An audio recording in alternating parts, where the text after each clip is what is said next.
It's a Mailbag Monday. We're getting into some Joe Mazzulla hate, enforcers on the Celtics, Bradley Beal helping the Celtics out, and the best Celtics by decade, plus much, much more right now on the Locked On Celtics podcast. Be ever ready. Recognize the city of champs. Boston, baby, we do what you can't. Locked on number 18, Tatum and Brown, J-team, step back. We gon' wet that and slay teams. Of course, the Celtics, who else could it be? Screaming like KG with the Larry O.B. Karalis above average, assessing the team status. Best daily pod, no cap, salary matching. Clutch like Bird the DJ, keep John on replay. Prime time, dapping up the truth on the sideline. Raining Jase, how it started, raising banners, how we finished. Locked on Celtics pod, home of the winners. B. Hey there. Welcome back to the Locked On Celtics podcast right here on the Locked On Podcast Network, where it's your team every day, Monday through Friday. I got a free, fresh podcast dropped directly to your device if you're subscribed. So you know what to do. Smash that subscribe button. Get me on YouTube. Hop into the comment section there. Let me know what you think of the show, think of the Celtics, think of the answers that I'm giving you today on this Mailbag Monday. I'm John Karalis. I played pro ball a long time ago in a galaxy far, far away, and now I'm covering the Celtics for Boston Sports Journal.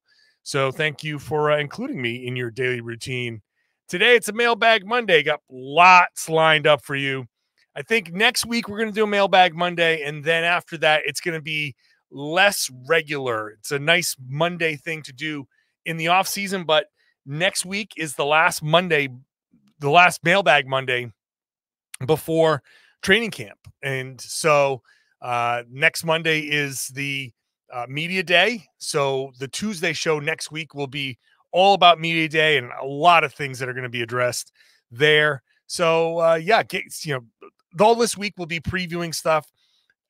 Just subscribe. I'm losing my train of thought. So I'm just going to dive right into the mailbag questions, which you can see if you're watching on YouTube. It's johnkaralis.com/mailbag to submit your questions. johnkaralis.com/mailbag to submit your mailbag questions. We're going to kick it off with Nick, who says, are there any other fans out there that aren't in favor of Joe Mazzulla? What? Are there? Let me check. Yep. Yeah, I think there are a few. He says, I think this season he fails. I don't like his rotation. Peyton should be getting more minutes. Well, you're not alone. There are a lot of people who don't like Joe Mazzulla. There are a lot of people who do. I think it's kind of split. I don't know if it's 50-50, 60-40, either way. I don't know what the split is. There are plenty of people who don't like Joe Mazzulla. I certainly disagreed with a lot of the things that he decided along the way. I didn't like how he used Marcus Smart. I think leaning on Jayson Tatum to handle the ball as much as he does, as I said last week on a podcast, multiple times I've said on a podcast, I think it's just too much. I'd like to see Tatum more on the move, catching the ball on the move, attacking a defense that's moving.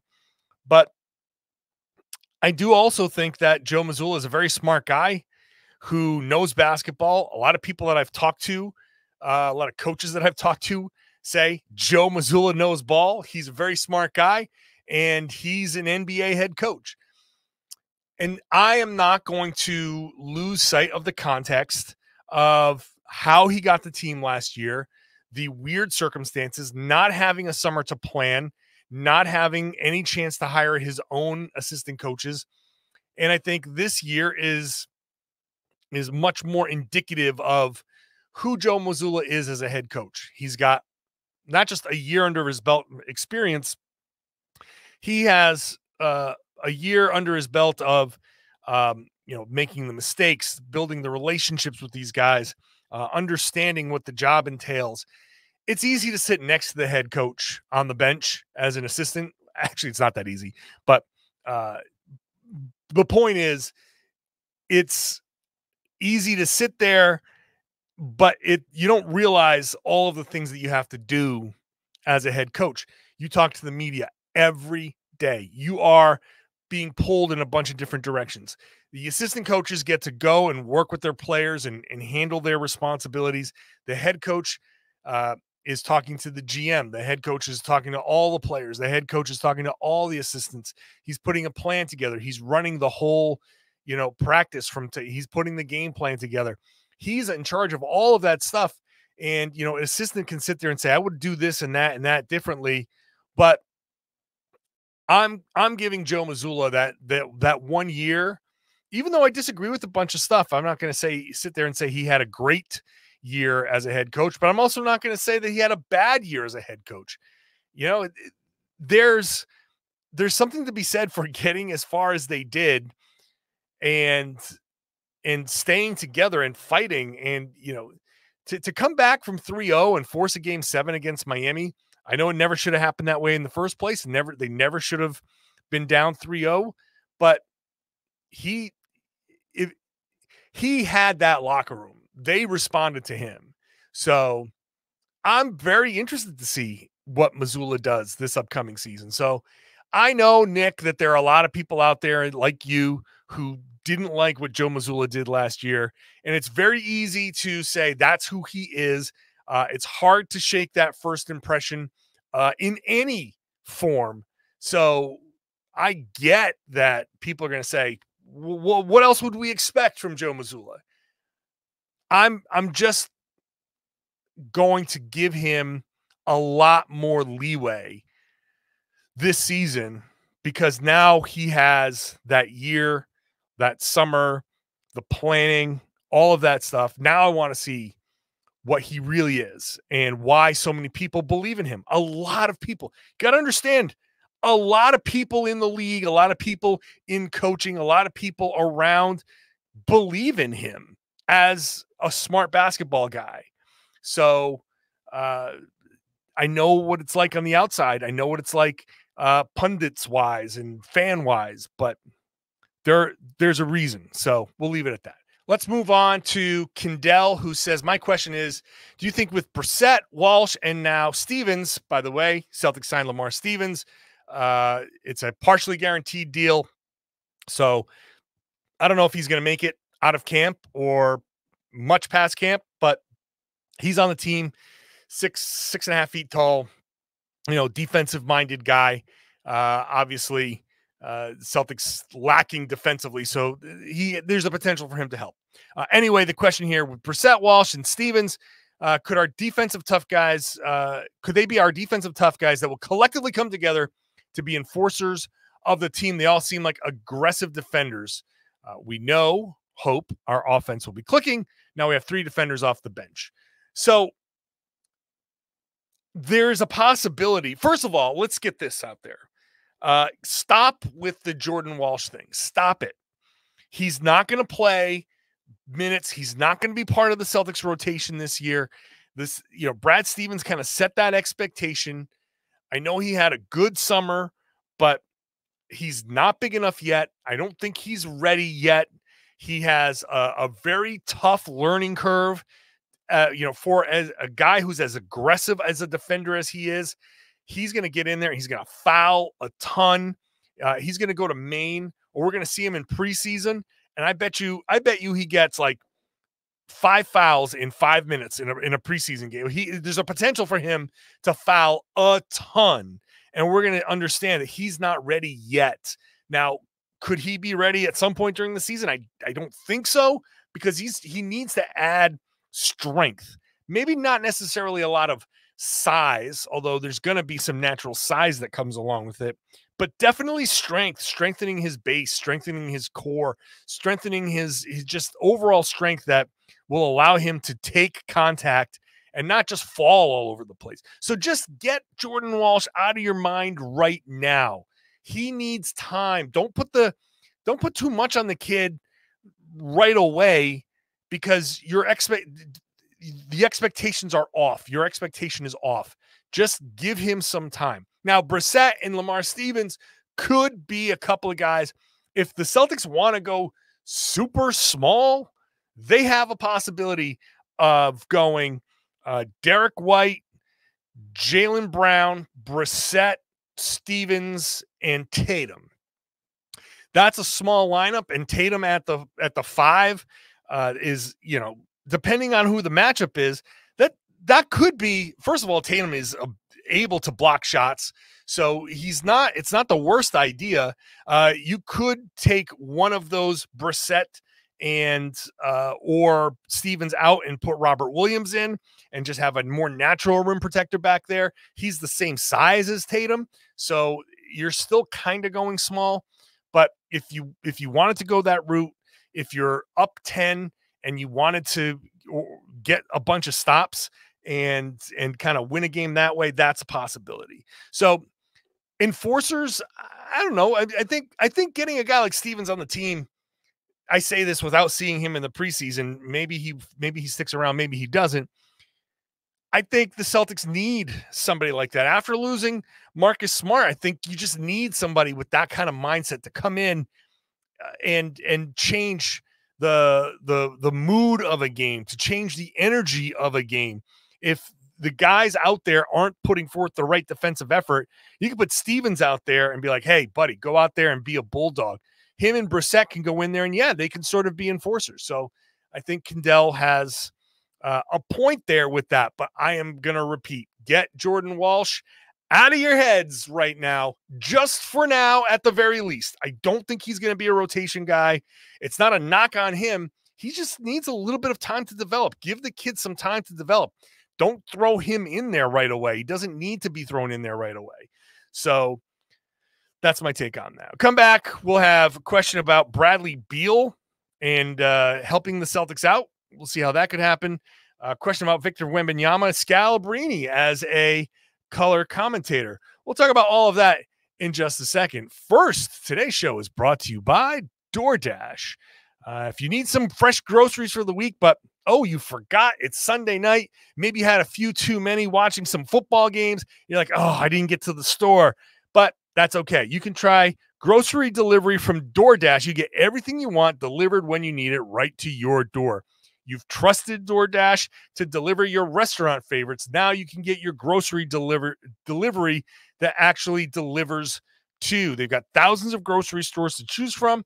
You'll find the best in your neighborhood and boost your local economy with each and every order. You get exactly what you ordered, or DoorDash will make it right. So sit back and enjoy quality groceries just like you picked them yourself. If you want even more value, you can save on all your grocery and restaurant favorites with a $0, I like that, delivery fee on all eligible orders with a Dash Pass membership. With easy substitutions right in the app, the best-in-class customer support, DoorDash delivers groceries exactly how you want it. Get 50% off your first DoorDash order, up to $20 value when you use the code LOCKEDONNBA at checkout. It's a limited-time offer, and terms apply. That's 50% off, up to $20. No minimum subtotal, 0 delivery fees on your first order when you download the DoorDash app in the App Store and enter code LOCKEDONNBA. Don't forget, that's code LOCKEDONNBA for 50% off your first order with DoorDash. Thank you for making Locked On Celtics your first listen every day. Why not go check out the Locked On Fantasy Basketball Podcast? Drafts, I know that you're locked on. Your fantasy draft's going to be coming up soon. Locked On Fantasy Basketball, Josh Lloyd has you covered. If you want to win your league, you got to make that podcast your part of your daily routine too. Listen to Locked On Celtics, then listen to Locked On Fantasy Basketball. You got yourself covered when it comes to all your basketball needs. Let's get back to the mailbag. Kendall had a second question. It says, no one's really mentioned one important thing about Porzingis coming from Washington. He had his best moments of his career last year. And who was his teammate? Tatum's best buddy, Mr. Beal. I'm sure he's given him the rundown. I think Tatum and KP two-man game is going to be very strong. You know what? No one really has talked about that. Or if somebody has, I haven't heard it. I know we have a tendency to say, well, I haven't heard it, so no one is talking about it. I'm sure someone's brought it up, but it's a good point. I didn't make that point. And yeah, Bradley Beal playing with Porzingis. I'm sure Tatum and Beal have hung out plenty of times over the course of the summer. They're like brothers, so they probably vacation together. Their kids are about the same age, so their kids probably play together. And so I'm sure they spent a lot of time talking about Porzingis. Who is he? Who is he in the locker room? What is he like? What does he not like? All of that stuff, getting the full rundown. So that is a great point. I think Porzingis coming over from Washington and playing alongside Beal and having that relationship. And not only that, Beal being able to talk to Porzingis and say, hey, you're playing with Tatum. This is what you should know. So I think Beal could be a very helpful kind of side note person here.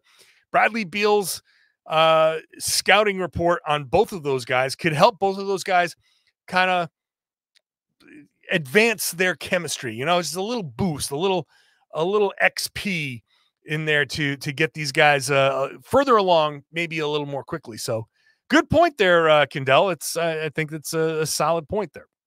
Rich says, I know I sound crazy, but I don't see how any player can score. I don't see any player able to score against Victor Wembanyama one-on-one. Do you agree? How on earth is Jayson Tatum going to be able to score against such a freak of nature that we have never seen before? Well, first of all, yeah, he is kind of a freak of nature. Hard to say what we've seen with him or not. There are other guys that are, I guess, whatever. Wembanyama is uniquely talented. How can someone score on him one-on-one? I know if you're just trying to go at him and shoot over him, it's going to be tough. But let's just forget for a second that Wembanyama is a rookie. When Wembanyama is at his best, look, he was the number one pick for a reason, right? And going up against him is supposed to be tough because of everything that you mentioned. But scoring against a uniquely talented player like that, you can do it when you're a uniquely talented offensive player. It's just a matter of dictating your offense and being able to, if you're just going one-on-one, being able to understand what are his tendencies, what does he like to do, does he bite for fakes, how does he like to jump for his block shots.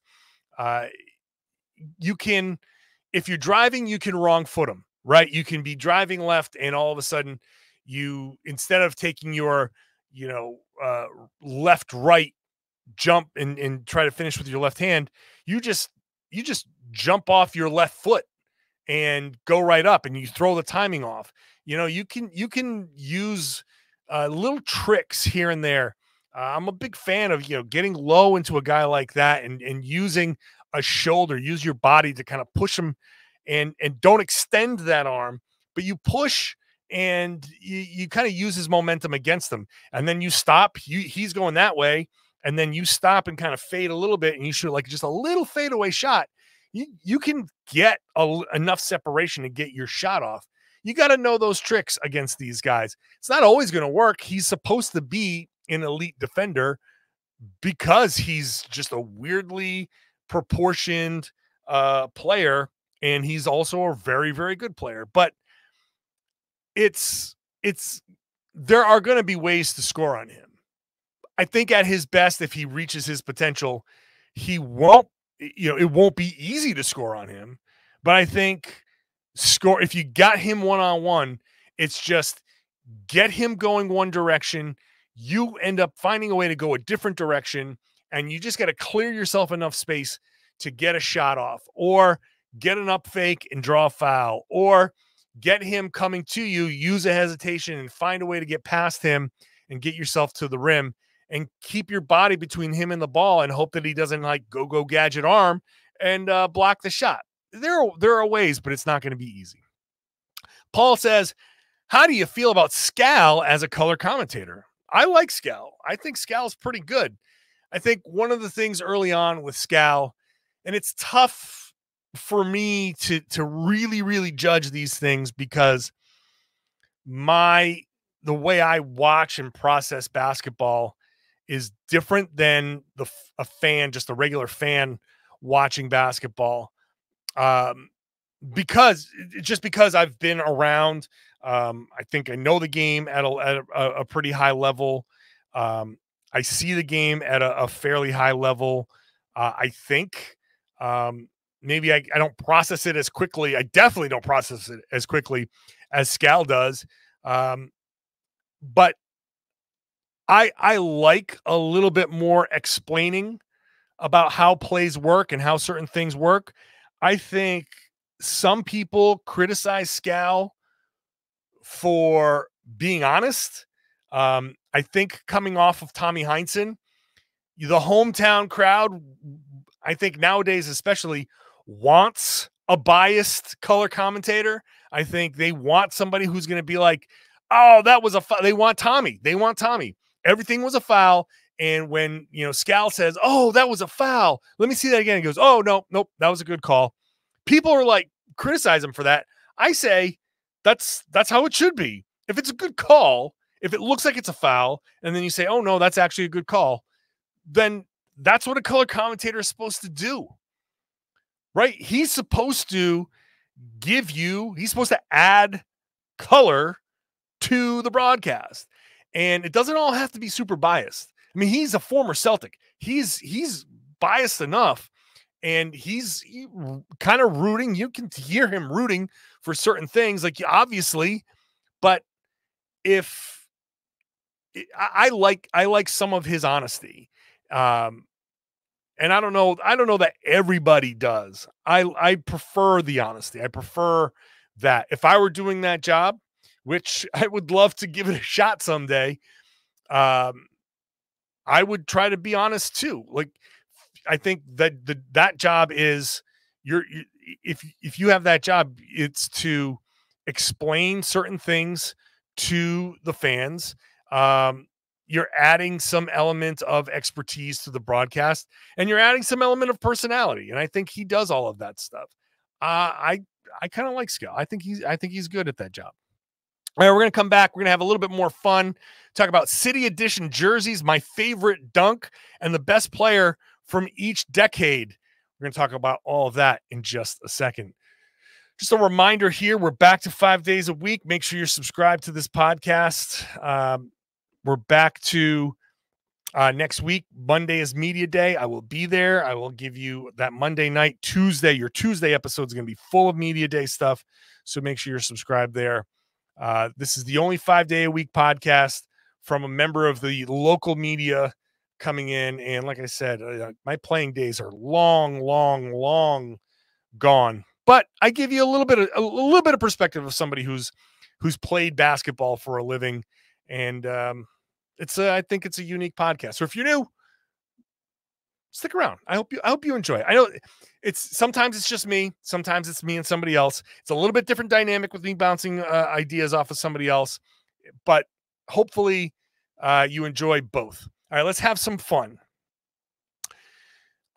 Campbell says, what do you think will be the design of the City Edition jerseys this season? I don't know what the design will be, but I can tell you what I want it to be. And you can Google Green Line Train. I'm Googling this. Green Line Train North Station. And if you go to Google Images, there's a classic photo of, and I'm going to show this. I don't even know who. Oh, this is from Wikipedia. So I can share this on the YouTube. This is going to be on the YouTube page, but I will explain. Let me just do this. Share my screen. And there we go. Okay. Now on the YouTube page. Whoa. Let me try that again. Okay. Well, this is going to have to do for now. I'm sharing it on my YouTube page. Sorry, audio folks. You can go to the audio. You can go to the video version for this part. But this is the picture. This is a picture easily found. This is what I want the uniform to be.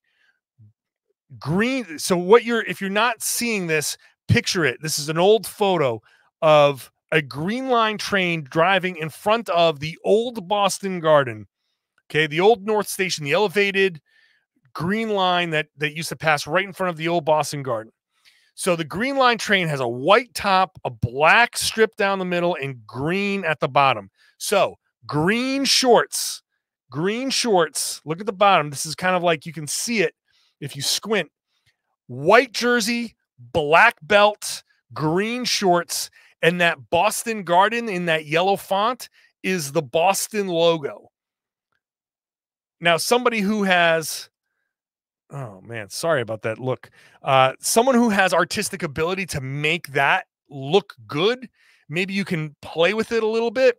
Maybe it's not the yellow, maybe it's still the green, but that's the font. I don't know. But that picture is so iconic.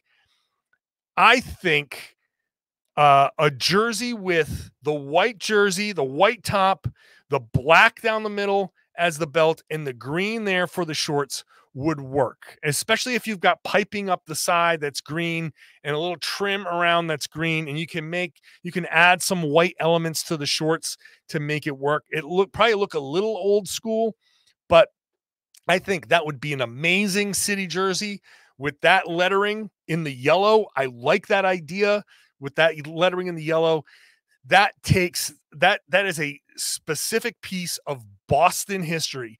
There's no better city edition, or I shouldn't say no better, but that would be, I think, one hell of a city edition jersey if someone with artistic ability could actually take that and make it work. So that's what I would like. Stop making everything Irish. I know it's Boston. It's the Celtics. The Celtics are Irish. Boston is notoriously Irish. Boston's a lot of things, though. It doesn't all have to be some version of Irish. Let's expand our palettes. Now, I wrote a book on Celtics history. I grew up in New England. I understand the history and all of that. But if you're going to do city edition jerseys, if you're going to take 1 out of 5 jerseys, get funky with it. I think you can get funky with it and just have some fun. You're not messing with the traditional white and green jerseys or the green and white jerseys. Those are the ones you're going to use a majority of the time. But hey, if you're going to have a city edition jersey and Nike is going to make that anyway, let's play with it a little bit. Let's have some fun use the city of Boston, use the paint. People have suggested this. Use the gas tanks with the rainbow down the side. That's a possibility that everybody in Boston knows what that is. Use Boston. Use the Freedom Trail with the brick. The bricks down. Use the brick piping. You make the bricks the piping down the side. I don't know. Give it a shot. If it's ugly, it's ugly. Then you get rid of it. But take some chances. You're already done. There's no tradition in city edition jerseys. There's traditional home and away, whatever they call it, icon edition, whatever. But go ahead and have fun with the city edition jersey. I like my concept of the green line and the passing in front of North Station. I think that would be a great way to go. But it's 2023. Things have changed. Can't clutch onto the past. We're being pulled away from it anyway. Just lean into it a little bit. You still have tons of history that still exists. All right, let's move on. Vincent says, "Hey John, what's your favorite dunk that you can remember watching, even if it was on TV?"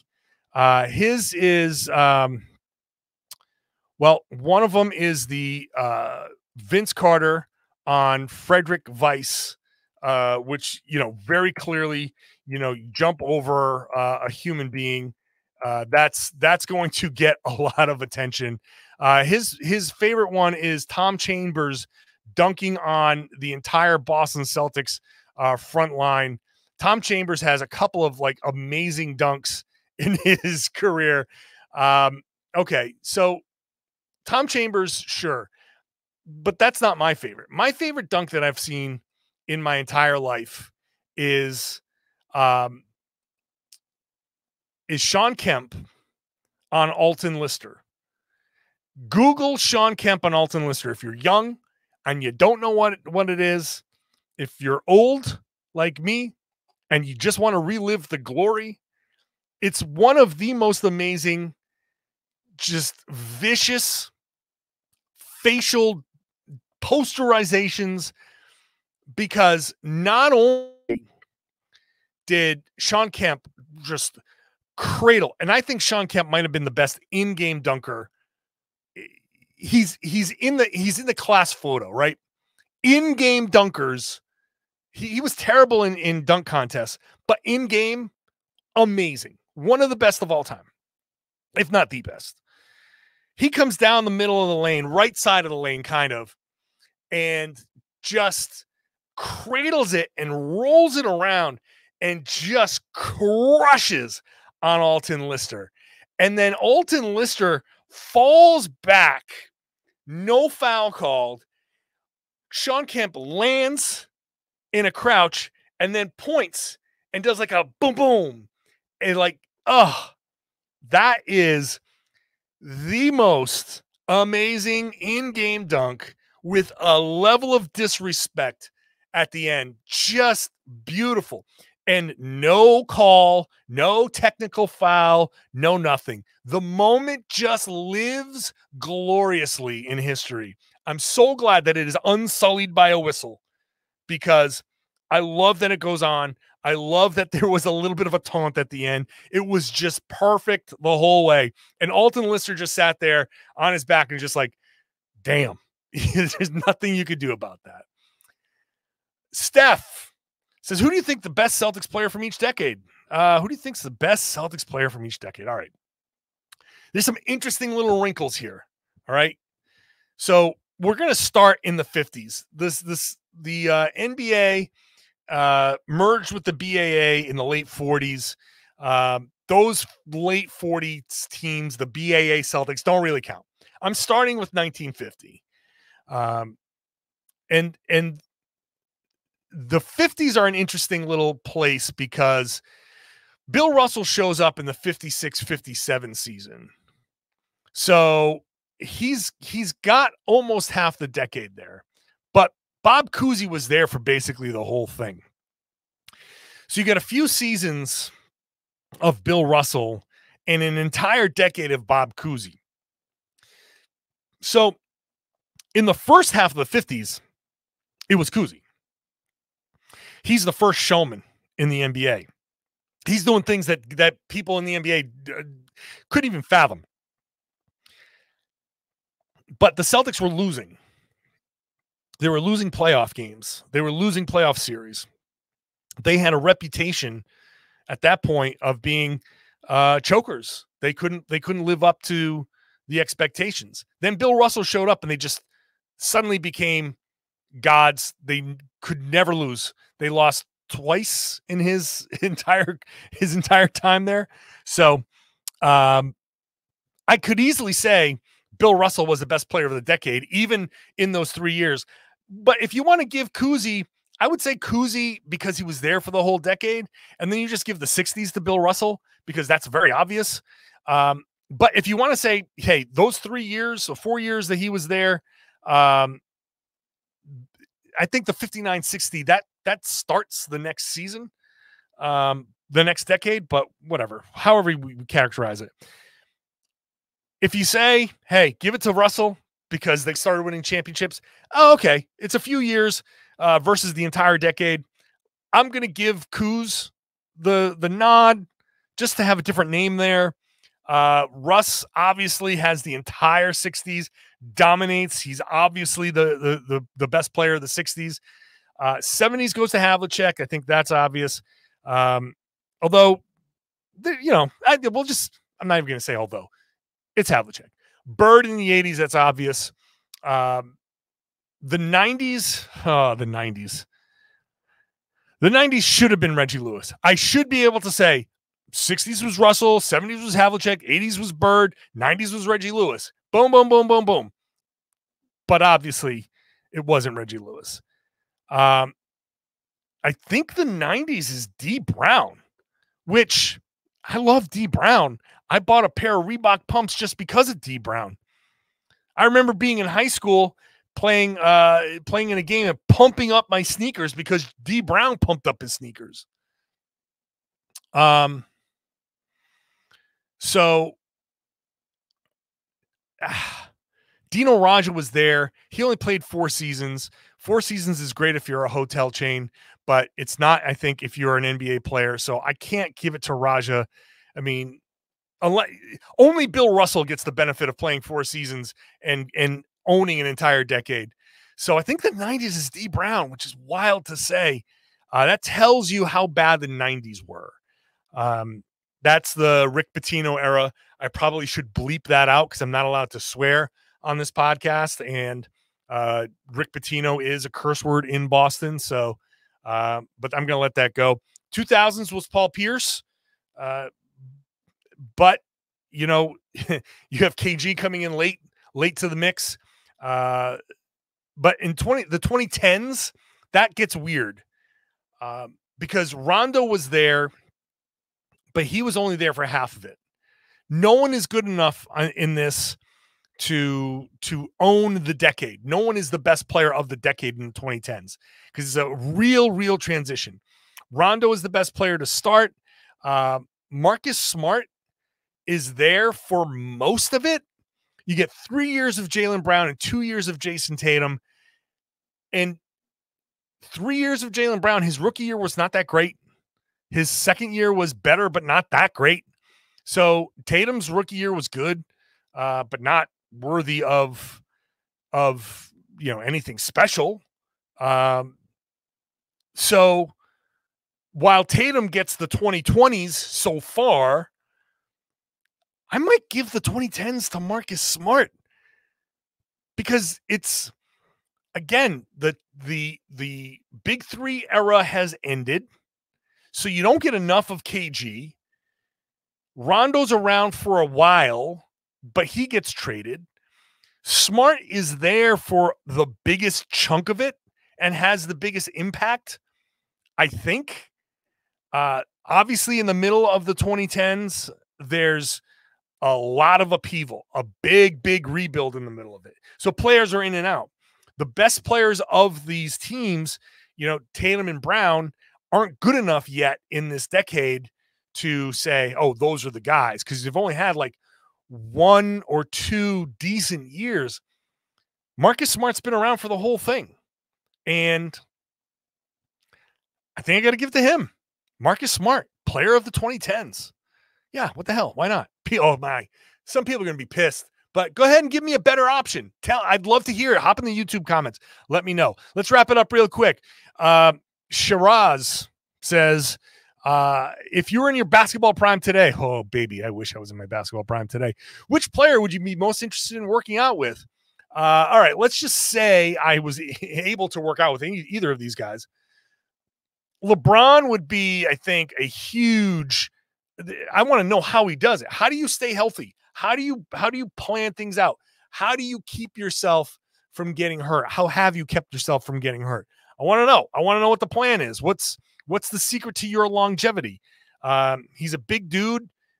He's not small, like as far as like muscular wise. He's built pretty well, right? He's like a linebacker at 6'7", 6'8". So it's, I want to know the secret. And then Steph Curry was a guy, like, how do you run as much as you run? How do you stay in that kind of shape? He runs forever. How do you run that well and still like dribble the way you dribble and shoot the way you shoot and keep up that stamina? I'd love to know how you do it. And then just how do you hone those skills? So those are my two guys. Honestly, there are so many guys in the NBA, the way they work out now, you can almost pick anybody. But those guys, just, I'm curious. Like, I could pick Giannis.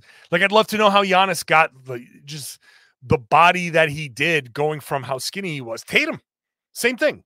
Going from as skinny as you were to the body that you have now. How do you do that without going too overboard, right? Going from skinny, you have that tendency of just lift. What are the mechanics of that? How do you get to basketball strong without going too far over?